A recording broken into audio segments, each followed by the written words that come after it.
हामी accounting for मटेरियल्सको LIFO FIFO method हामी पढ्दैछौँ। अब लिफो अथवा first in first out, FIFO last in first out. कुनै पनि मटेरियल्सहरूलाई स्टोरमा स्टक राखिसकेपछि स्टोर किपरले कसरी त्यसलाई इस्यु गर्ने अथवा पर्चेज गरेका सामानहरू स्टोरमा राखिन्छ र इस्यु गर्नुभन्दा पहिले स्टोरमा राखिन्छ। यसरी स्टोरमा राख्दाखेरि कुन मेथड युज गर्ने अथवा फर्स्टमा आएको सामानलाई फर्स्टमै आउट गर्नलाई first in first out FIFO method भनिन्छ, या लास्टमा आएको मटेरियलहरूलाई फर्स्टमा आउट गर्नेलाई लास्ट इन फर्स्ट आउट भनिन्छ। यो स्टोरमा कन्ज्युम गरेर राखेका मटेरियलहरू हुन्। यो मटेरियलहरूलाई कसरी व्यवस्थापन गर्ने, कसरी इस्यु गर्ने, कसरी पर्चेज गर्ने अथवा रिसिभ गर्ने र ब्यालेन्स कति छ भनेर थाहा पाउनको लागि हामी कि first in first out FIFO method कि last in first out LIFO method use गर्छौँ र यो कसरी युज गर्छौँ हामी हेर्दै जाउँ। नेक्स्ट,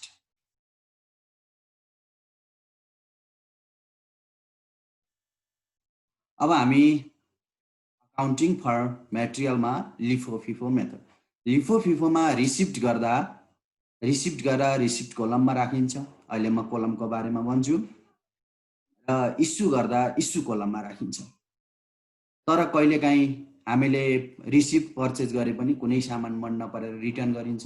यस्तै इस्यु गरेका चिजहरू पनि कति मन नपरेर रिटर्न आएको हुन्छ। यसरी रिटर्न आयो भने रिटर्नको most important part in LIFO FIFO method र हामीले बुझ्नुपर्ने return to store. Return to store यसमा चाहिँ रिसिप्ट कोलम। अब हामी रिटर्न फ्रम अरू बाँकी चाहिँ एउटा टु स्टोर चाहिँ टु, बाँकी return from vendor, return from department, return from work order, return from suppliers, return from job. यदि जब भनेर आयो भने त्यो पनि रिलेटेड अफ रिसिप्ट कोलम अथवा रिसिप्ट साइड। यस्तै सरप्लस, स्टक भेरिएसन सरप्लसहरू आयो भने पनि हामी only related of receipt kolam.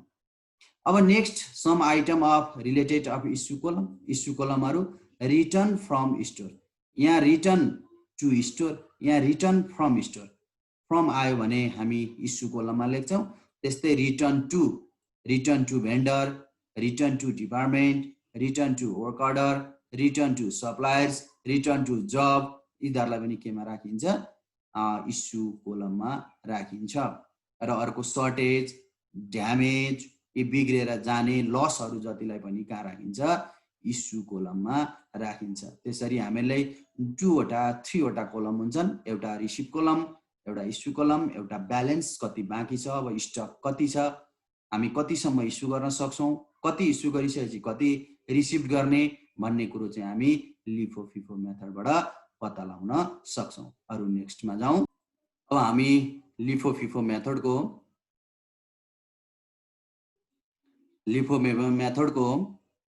Table यस प्रकार हुन्छ। डेटमा हामीले कुन डेटमा ब्यालेन्स त्यो ओपनिङ ब्यालेन्स, कुन डेटमा पर्चेज गरेको, रिसिप्ट गरेको, कुन डेटमा इस्यु गरेको अथवा सेल्स गरेको, यो डेट यसबाट लेख्छौँ। पर्टिकुलर हामीलाई यहाँ पर्चेज गरेको भने पर्चेज, इस्यु गर्यो भने इस्यु, रिटर्न गरेको छ भने रिटर्न। गिभन क्वेसनले के दिन्छ हामी त्यही लेख्छौँ। अब क्वान्टिटी भनेको रिसिभ साइडमा, रिसिभमा क्वान्टिटी, रेट, अमाउन्ट, हामीले कतिमा पर्चेज गरेको हो त क्वान्टिटी लेख्ने, कति क्वान्टिटी पर्चेज गरियो, त्यसको रेट कति थियो, र quantity into rate is equal to amount. Quantity र रेट मल्टिप्लाई गर्दा अमाउन्ट हुन्छ। त्यस्तै इस्यु। अब इस्युमा पनि हामीले कति सेल्स गऱ्यौँ, कति इस्यु गऱ्यौँ, क्वान्टिटी लेख्ने र त्यसको रेट कति रुपियाँ थियो, amount, quantity into rate amount हुन्छ। यस्तै ब्यालेन्स भनेको बाँकी, हामीले रिसिभबाट इस्यु लेस गर्दा जति आउँछ त्यसलाई ब्यालेन्स भनिन्छ। ब्यालेन्सबाट हामीलाई के थाहा हुन्छ भने स्टक कति छ भन्ने कुरो थाहा हुन्छ, क्वान्टिटी, कति क्वान्टिटी बाँकी छ, त्यसको रेट कति थियो र टोटल गर्दा अमाउन्ट हुन्छ। यसरी हामी 3वटालाई रिसिभ, इस्यु र ब्यालेन्स राखेर हामी लिफो फिफो मेथड बनाउँछौँ। अब हामी एउटा सोलुसनबाट जाउँ। 2075 सेट ए को यो हामीलाई पुस मन्थको ट्रान्जेक्सन दिएको छ, मन्थ अफ पुस। र पुस फर्स्टमा ओपनिङ स्टक दिएको छ हामीलाई 400 छ, रुपिज चाहिँ 2000 छ, भनेपछि 5 रेट रहेछ। 2000 डिभाइडेड 400 गर्दा 5 हो। 3 मा हामीले पर्चेज गरेको छ 600, 6 को रेटले 600 युनिट। हामीले पुस 6 मा इस्युड गर्यौं 800 युनिट। र पुस 15 मा रिटर्न फ्रम डिपार्टमेन्टबाट रिटर्न आयो 60 युनिट, 70 युनिट। र 22 मा पर्चेज 80, 100, 800, 7 रुपिज रेटमा। र इस्यु 330, 25 मा। र स्टक भेरिएसन सरप्लस हामीलाई सरप्लस भयो 10 युनिट। र यसलाई हामी कसरी गर्ने नेक्स्टबाट गर्छौं। अब हामी यसको सोलुसन गरौं। फर्स्टमा क्वेशन हेरौं, पुस 1। हामी यहाँ पुस भनेको 9 1 गर्छौं। र यसमा गिवन ओपनिङ स्टक हामीलाई ओपनिङ स्टक दिएको छ। ओपनिङ स्टक भयो भने ओन्ली ब्यालेन्स कोलममा मात्रै लेख्छौं। 400 दिएको छ हामीलाई क्वान्टिटी, 400 क्वान्टिटी। र रेट दिएको छ 2000। र यसलाई डिभाइडेड गर्दा 5 रुपिज हुन आउँछ। यस्तै हामी क्वेशन पुस 3 मा जाउँ। Purchase 600 unit, 6 rate. र हामीले यहाँ पर्चेज पुस 3 मा 9 3 पर्चेज भनेको छ पर्चेज भयो भने रिसिभमा लेख्ने। र कति पर्चेज गरेको छ भन्दा 600 युनिट, 6 को दरले 600 युनिट 6 रुपिजले 3600 हुन आउँछ। र यो के गर्ने भने पहिले 400 लेख्ने, अनि हाम्रो 5 को रेट छ र 2000 छ गिवन क्वेशन पहिलेकै क्यारी गरेको। र अहिले 600 युनिट फेरि हामीले गर्यौं, त्यो चाहिँ कतिको रेटमा छ 6 को रेटमा छ। र यो 3600 भयो। यो हाम्रो सेकेन्ड टु। हामी जति एड गर्दै जान्छौं, जति पर्चेज गर्छौं त्यति हामी के गर्दै जान्छौं, एड गर्दै जान्छौं। र जति इस्यु गर्छौं त्यति के गर्दै जान्छौं, लेस गर्दै जान्छौं। अब हामी नेक्स्ट क्वेशनमा जाउँ। पुस 6 मा इस्यु 800 युनिट। अब हामी पुस भनेको 9 8 मा जाउँ। र इस्युड। अब इस्युड भनेको इस्यु कोलममा लेखौं। र अब हामीले के बुझ्नुपर्छ भने क्वेशनले के भनेको छ, रिक्वायर्डमा जाउँ। रिक्वायर्डमा लास्टमा हामीलाई store laser under FIFO method, first in first out, पहिले फर्स्टलाई आउट 800 युनिट छ है। अब 800 युनिट छ, पहिले फर्स्टलाई आउट गर्ने भनेको छ। फर्स्टमा 400 स्टक छ, यहाँ हेर्न सकिन्छ। यहाँ 400 स्टक भएको कारणले हामी फर्स्टकोलाई आउट गर्छौं। फर्स्टमा 400, रेट कतिको थियो 5 को थियो। र यो 2000 अमाउन्ट थियो। त्यस्तै अब जम्मा हामीले इस्यु गरेको 800 इस्यु हो। 400 फर्स्टबाट आयो। र अब बाँकी कति रह्यो 400 रह्यो। यसको रेट चाहिँ कति छ 6 छ। र 400 × 6 2400। अब बाँकी कति बच्यो त, अब यहाँ 400 5 को रेटले 2000, 400 5 को रेटले 2000, यो त हामीले सेल्स गर्यौं। अब बाँकी 600 मा 400 इस्यु गरेपछि बाँकी कति रह्यो 200 रह्यो 6 को रेटले। र कति रह्यो 1200 रुपिज रहन आयो। अब नेक्स्ट हामी फेरि जाउँ पुस 6। यो पुस 6 क्वेशनमा जाउँ। पुस 15 रिटर्न फ्रम डिपार्टमेन्ट 70 युनिट। अब हामी पुस 15 मा जाउँ। पुस 15 रिटर्न फ्रम डिपार्टमेन्ट।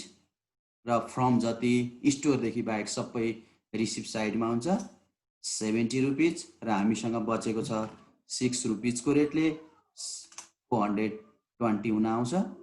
अब यो हामी क्यारी गर्दै लगाउँ। 200 पहिलेको 6 रुपिज रेट छ र टोटल 1200 भइरहेछ। अहिले हामीले फेरि रिटर्न भयो 70 युनिट र रेट छ 6 नै। र 70 × 6 ले 420।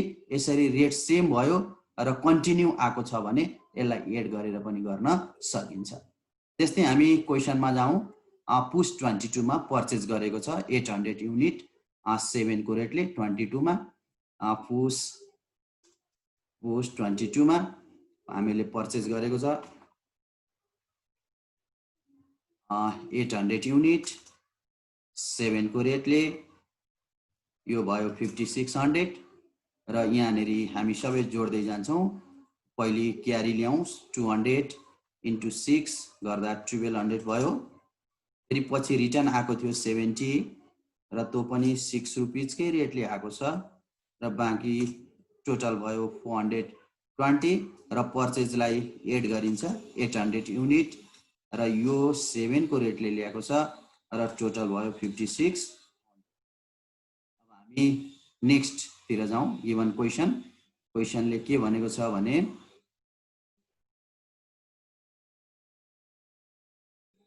हामीलाई पुस 25 मा इस्यु 830 युनिट भनेको छ पुस 25 मा अब हामी पुस 25 मा जाउँ पुस 25 मा इस्युड भनेको छ इस्युड जम्मा 830 इस्यु भएको छ हाम्रो फिफो मेथड भएकोले फर्स्ट इन फर्स्ट आउट पहिले फर्स्टलाई आउट गर्यौं फर्स्टमा 200 छ अब यसको रेट छ 6 र जम्मा भयो 27 1200 अब 200 फर्स्ट इन फर्स्ट आउट पहिले फर्स्टलाई आउट गर्नु पर्यो 200 आउट गर्यौं अब 70 पनि आउट गरौँ 70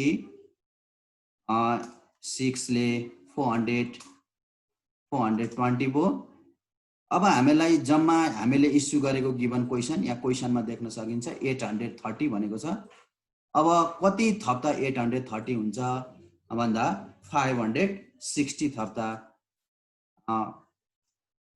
टोटल एड गर्दा 830 हुन्छ र यो 200 को 6 को रेटले हामीले इस्यु गर्यौं यो 70 लाई 6 को दरले इस्यु गर्यौं अब यो 560 चाहिँ 800 मध्येबाट इस्यु गर्ने भएकोले यसको रेट चाहिँ 7 हुन्छ र टोटल भयो 3920 अब यो 200 मा यो 200 लेस भयो 0 भयो यो 70 मा यो 70 पनि लेस भयो 0 भयो अब 800 मा 560 लेस गर्दा 240 हुन्छ र यसको रेट छ 7 टोटल हुन आउँछ 1680 अब नेक्स्ट हाम्रो लास्ट ट्रान्जेक्सन लास्ट क्वेशनमा जाउँ last question stock variation surplus 10 unit भनेको छ अब यो सरप्लस भनेको हामीलाई प्रॉफिट जस्तै हो 10 युनिट प्रॉफिट भएछ यो 9 गिवन क्वेशन फेरि क्वेशन हेरौं 28 मा 928 928 अब यो चाहिँ सरप्लस यो 10 रुपैयाँ भएको देखिन्छ र यसमा लास्टमा बचेको 7 छ 70 रुपैयाँ भयो यो 70 र रेट सेम भएको कारणले यसलाई एड गरिदिँदा पनि हुन्छ नभए छुट्टा छुट्टै लेख्दा पनि हुन्छ 250 र यसको 7 टोटल हुन आउँछ 1750 यसलाई हामी लिफो फिफो मेथड भनेर भनिन्छ हामी फिफो भयो भने मुनिबाट माथि जान्छौं डाउन टु टप र फिफो मेथड भयो भने टप टु डाउन गरेर हामी गर्छौं यस्तै अर्को एउटा लिफो मेथडको बारेमा पनि हामी हामीले अघि फिफो मेथड गर्यौं अब लिफो मेथड पनि सेम हो मन्थ अफ चैत्रमा अरु सबै ट्रान्जेक्सनहरु गिवन क्वेशनमै दिएको छ र यो चाहिँ 2074 सेट ए को क्वेशन हो अब यसलाई पनि हामी सोलुसन गर्छौं चैत्र फर्स्टमा चैत्र 12 फर्स्ट भनेको 1 र ओपनिङ स्टक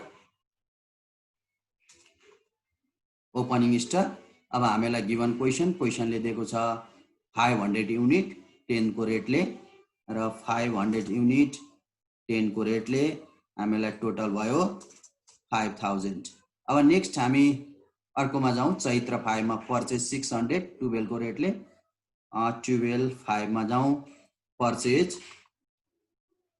600 12 को रेटले 600 पर्चेज भयो भने रिसिभमा लेख्ने 12 को रेटले 7200 भयो यदि हामीले पर्चेज गर्यौं भने एड गर्दै लाने 5000 पर्चेज भयो भने एड गर्ने 600 पछि हामीले फेरि पर्चेज गरेको छ यसको रेट छ 12 र यो भयो 7200 अब नेक्स्ट हामी फेरि जाउँ चैत्र 10 मा 900 इस्यु गरेको छ र चैत्र 10 मा इस्युड गरेको छ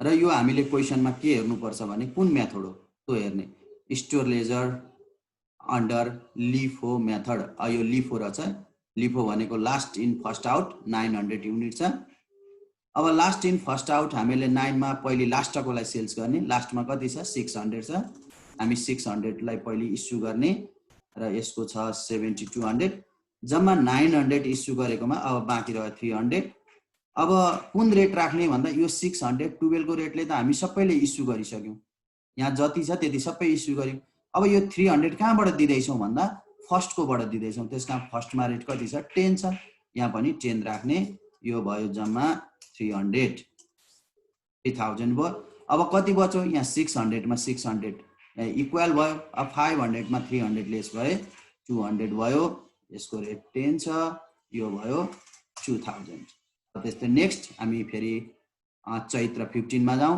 return from factory return to store अरु सबै फ्याक्ट्री रिसिभ साइडमा हुन्छ त्यस्तै रिटर्न फ्रम फ्याक्ट्री हामी गिवन क्वेशन 15 मा चैत्र 15 मा रिटर्न फ्रम फ्याक्ट्री गिवन क्वेशनमा जाउँ हामीले 50 युनिट मात्रै रिटर्न गरेका छौं र रेट छ हामीसँग 10 को र यो भयो 500 अब यो सेम भयो रेट सेम भयो भने एड गर्दा पनि हुन्छ नत्र भने हामीसँग जस्तो छ त्यस्तै राख्दिदा पनि हुन्छ हामी स्टक आको 50 लाई पनि एड गरौँ र यसमा हुन्छ 500 अब हामी नेक्स्ट फेरि जाउँ क्वेशन 15 पछाडी र 20 मा छ पर्चेज 1011 को रेटले चैत्र 20 मा हामीले पर्चेज गरेको छ 1000 युनिट 11 को रेटले टोटल भयो 11000 अब यसलाई पनि हामी एड गरौँ 200 into 10 into 2000 50 यो पनि रेट 10 नै छ यसलाई पनि 5000 लेखौं अब अर्को हामीले फेरि एउटा पर्चेज गरेका छौं 1000 को यसको रेट 11 छ र यो 11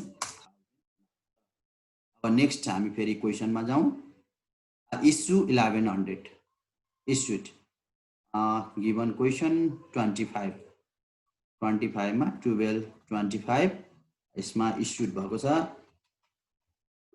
छ इस्युडलाई इस्युडमै लेखौं अब यो मेथड लिफो हो LIFO last in first out अब लास्टकोलाई ल्याउनु पर्यो लास्टमा कति छ 1000 छ 1000 ल्याउने रेट लास्टमा 1100 छ 11 छ टोटल भयो 11000 अब 50 मा जाउँ अब 50 को रेट कति छ 10 छ 10 राख्ने र अमाउन्ट कति छ 500 राख्ने हामीले जम्मा इस्यु गरेको कति छ 1100 छ अझै कति पुगेन 50 पुगेन ल 50 लेख्ने यो 50 यो 1000 लेस भयो यो 50 लेस भयो अब 200 बाट निकालेको 10 भनेपछि यसको रेट 10 भएछ यसलाई पनि 500 लेखौं र अब 1000 मा 1000 0 भयो 50 मा 50 0 भयो 200 मा 50 लेस गरे 150 भयो हामीसँग स्टक 150 देखियो 1500 को सामान हामीसँग स्टक देखियो गिवन क्वेशन फेरि क्वेशनमा जाउँ shortage on stock verification 20 unit shortage भनेको हामीलाई यसलाई गिवन क्वेशन डेट हेरौं 27 1227 र यो शॉर्टेज